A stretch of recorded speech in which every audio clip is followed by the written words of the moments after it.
See, but for now, let's talk about fingers. Because earlier today, Adrian Wojnarowski reported that Anthony Davis met with a hand specialist and could return from his broken left index finger as early as next week. New Orleans is 12th in the West. The AD trade rumors are always swirling, and the deadline is just 15 days away. So at the deadline, guys, will the Pelicans be buyers or sellers? What you got? Pelicans are always buyers. Yeah. They're always buying. When you got Anthony Davis under contract, you've already sort of dug yourself into this hole. You're a top-heavy team that's trying to make Anthony Davis happy. You trade your pick every year.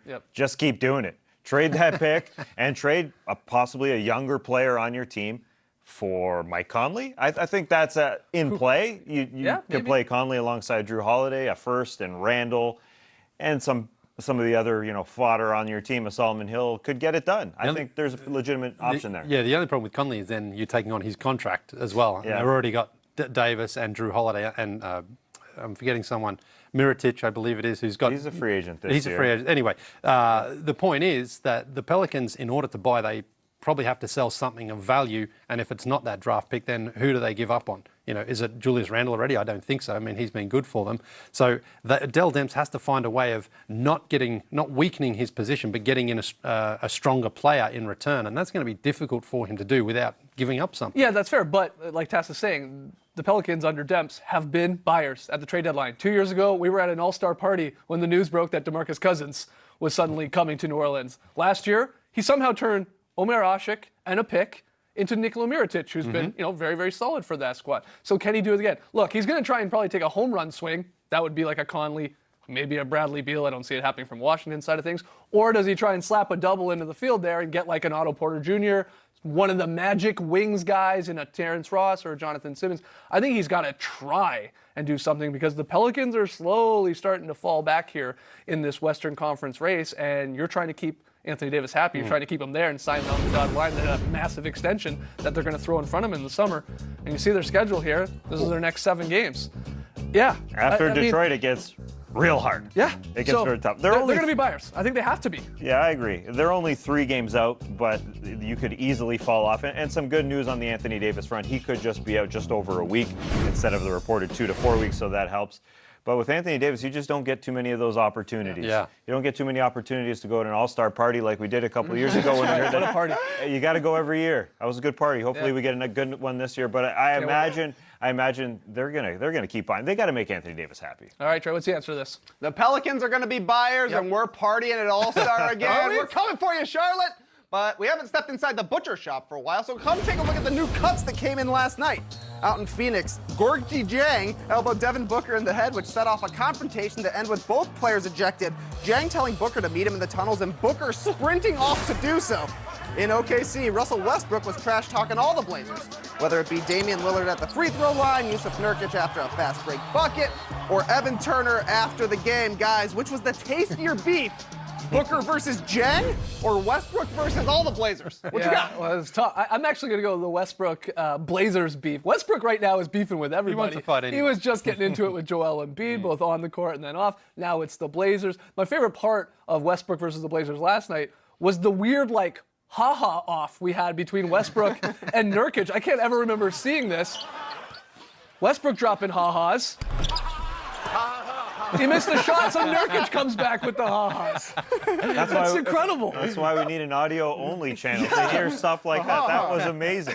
That was phenomenal. Yeah, it's hard to go past that one because there is a little bit of history and a bit of tension there. The thing with Devin Booker and Gorgui Dieng was it just came out of nowhere. And then it escalated so quickly, and then they wanted to fight in the tunnel. Yeah. You don't They were really... just exchanging jerseys. Well, apparently so, yeah. But this is the new hold me back, right? Yeah. It's like, I'll meet you in the tunnel. Yeah. And I'll pretend to sprint there, and I'll try and get The free. security guard holding Devin Booker back is like when my son has had a poopy diaper and he won't change it. He wants to keep playing, and I have to pull him back. He's like, no, I didn't do it. And I said, yes, you did. Come on. We go off on a great race like that. So you're leaning with that one because it's so weird. It feels a little bit more. It talks to me a little more. That one, yeah. Okay, interesting. Well, Trey, what's the answer to this? Taste your beef. After hearing that poopy diaper analogy, I got to go with Booker and Yes. Dieng. Skeets, this was a parenting moment for you. That's Devin Booker. You got to get him in line, my man. Yeah, that's my You guy. abandoned your boy. He's frustrated. He's losing a lot of games there in Phoenix. He's frustrated. Maybe it's the headband. Possibly. All right, when we come back, Trey and I go head-to-head in Crossfire and debate whether Dirk should compete one more time in the three-point contest. Don't go anywhere.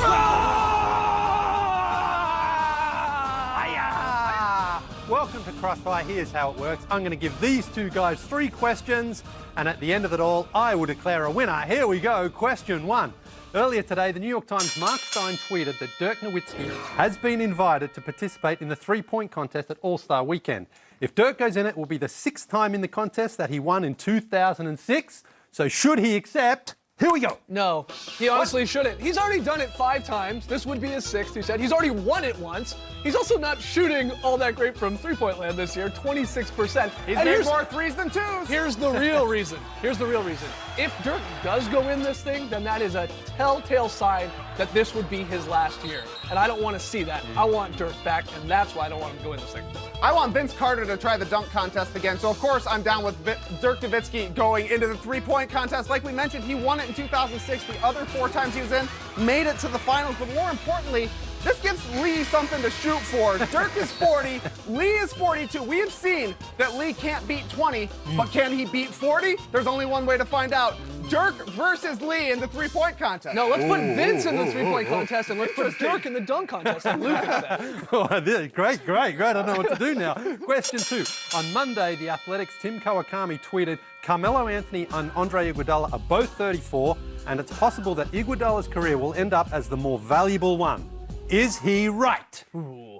This is an easy one. Melo is a surefire first ballot Hall of Famer. He's our generation's Dominique Wilkins. The last few seasons have been tough, no doubt, but he's going to be remembered as a legend. The guy's a 10-time All-Star, 6-time All-NBA player. He led the league in scoring. He's 20th all-time in points per game. A lot of guys haven't won titles in their career. Not many have scored 25,000 points. Melo has done that. The important part here, though, is the more valuable, right? That's the tricky part. What does that mean? Is that counting stats? Is that some sort of career satisfaction?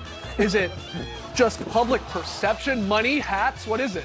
Well, like hats, lock it in for Melo. Because what I want to know is, here, honestly, would Melo trade his career for Iguodala's because of the 3 titles and the Finals MVP? That's the curious part to me.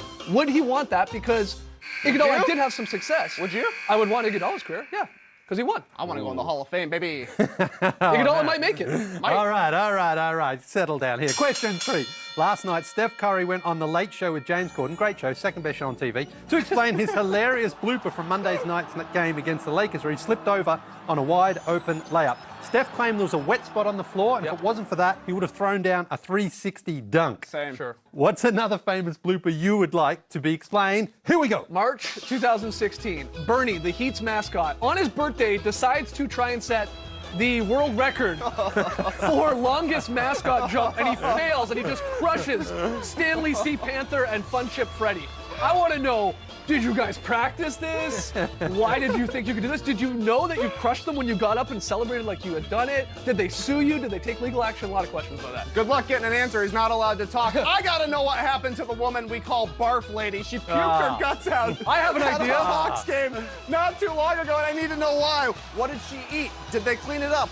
Why did she try and stop it with her hand? She wasn't coughing or yawning. There are a lot of ways you can puke in covert. That's not one of them. We got to get her on the show. She's from Atlanta. Maybe we can recreate it. Wow. I'm going to give this to Trey, but you're not allowed to talk about Barf Lady ever again, okay? That's all right, Barf Lady, come on the show and you'll be retired. But not until then. Ray Kirby takes home Crossfire when we come back. Dennis Smith Jr. is back with the Mavericks, but does that mean he is off the trading block? We'll debate that more.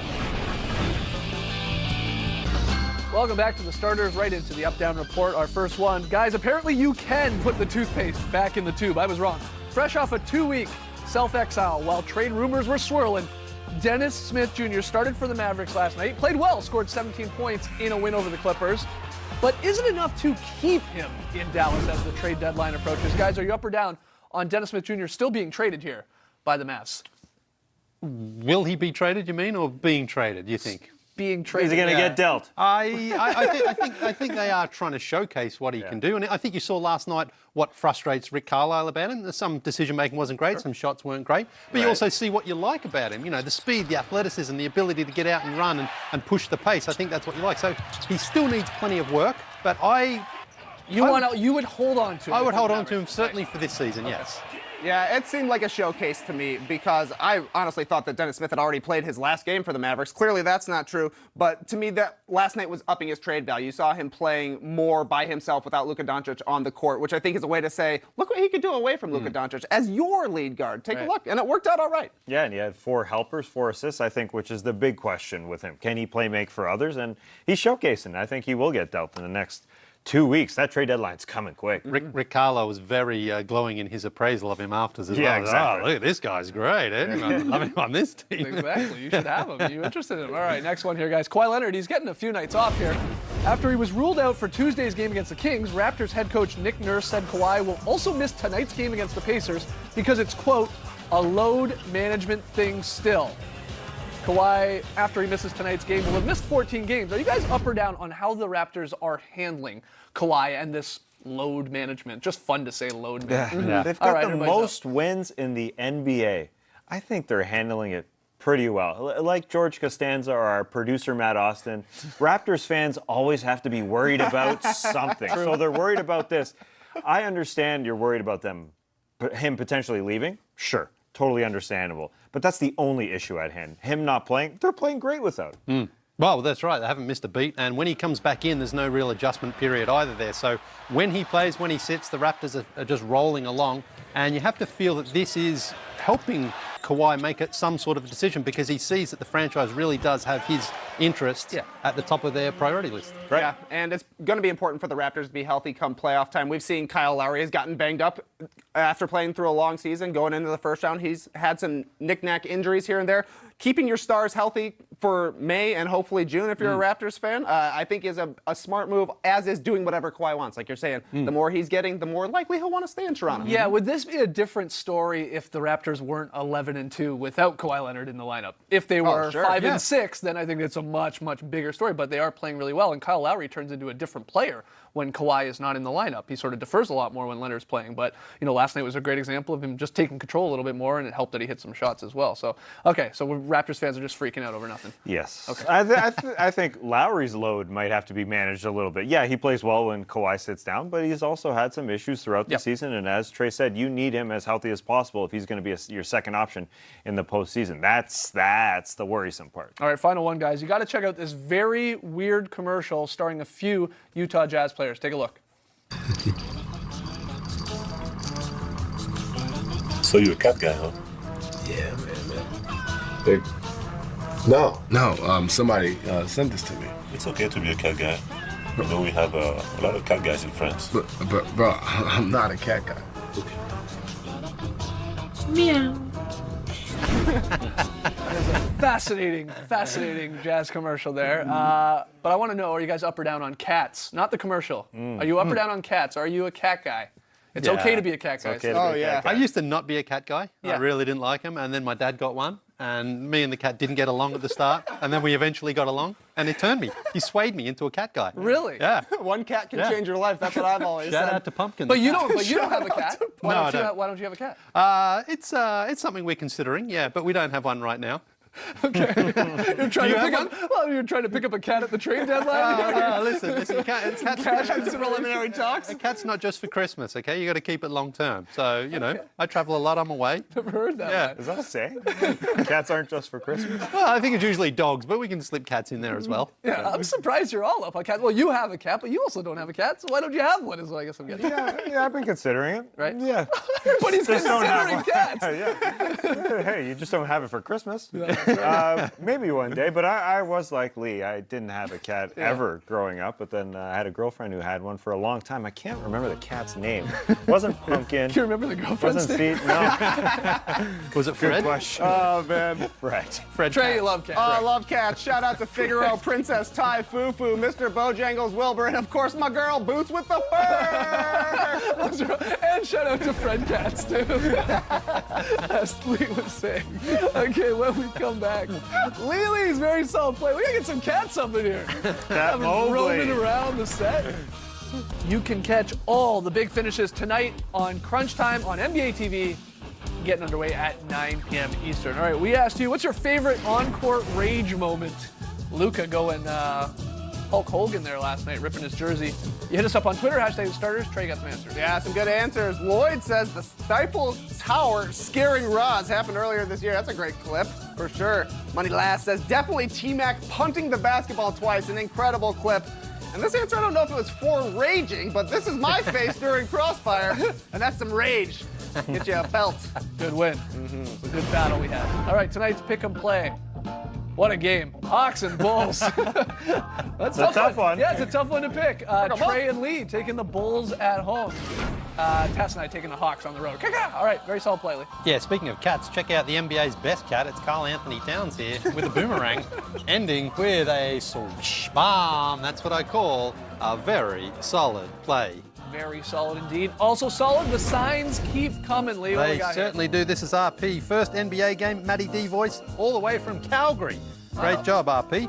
This is Brendan and Lyndall. Now, okay, they're not at an NBA game. They're at the Australian Open in Melbourne, and they say this is a very solid city. Yes, that's right. That is very true. This is the real Jonty. He and his friend forgot their fan sign at the London game, so this one will have to do. Skeetsy, I know you probably don't like that one, No, but that sign sucked, bros. this is Nick and Tracy. 2 years ago, they announced their pregnancy on the show, and 2 years later, they're pregnant again. Wow. Bulls fans. Yeah, not a lot of Bulls games to watch. That's probably why she's pregnant there. Oliver, Isaac, and Elliot. 3 thumbs up for a Wolves win. Huge fans of the show. And another one here, Brendan Carissa. She is pregnant with our first child. We were thinking of unique ways to publicly announce it. What better way than with the starters? I agree. The bump is real. The starters bump Yeah. is Starters real. baby bump. Congratulations. Oh, you got Wow. Oh, jeez. All right, that's it for us God. tonight. Keep the fan signs coming. 10 before 10 coming up next. We'll see you tomorrow night. Thanks for joining us, folks. And remember, our fans are this talented. You got a banana in your mouth. Waste the time.